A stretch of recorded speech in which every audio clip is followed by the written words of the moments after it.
I formally apologize as President of the United States of America for what we did.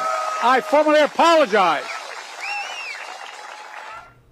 So today, President Joe Biden issued an apology that you saw right there for the nation's role in forcing Indigenous children into boarding schools where many were physically, emotionally, and sexually abused.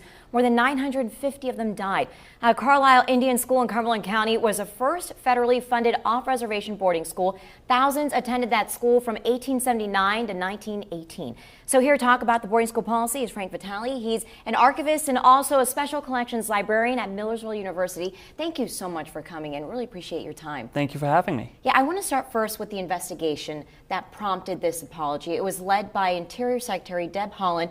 Talk to us about her role and what this investigation found. I understand she's also the first Native American to lead this agency. Yes, she is, and it's very important to note that she is leading the agency that ran these schools starting in the 1880s, and so that in and of itself is a significant milestone, as is this investigation. Secretary Haaland asked for this investigation to begin about 3 years ago.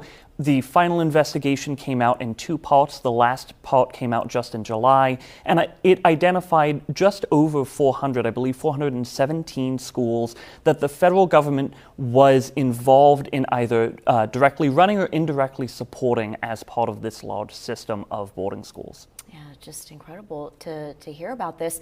The apology by President Biden, it's the first by a U.S. president. Can you talk about the significance of it, but furthermore, how this opens the door for further progress?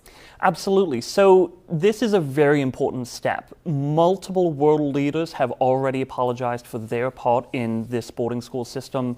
Pope Francis did, I believe, in 2022. Justin Trudeau, the Canadian Prime Minister, did a few years before that. This is the first time that the American president has apologized for this system. And it's so important because this boarding school system impacted generations of Native Americans in our country in very negative ways, as the president talked about. And so having this recognition is that first step towards greater recognition and hopefully repairing some of those damages. Talk to us about your own work as an archivist. What have you found on the schools here in Pennsylvania, particularly the one in Carlisle? Yeah, so I've been working on the school at Carlisle for about a dozen years now, and I have done work in the National Archives down in Washington, D.C., working with these records. And that work about Carlisle then transformed into looking at other institutions. There are multiple of these boarding schools across the state. The one closest to us is Carlisle.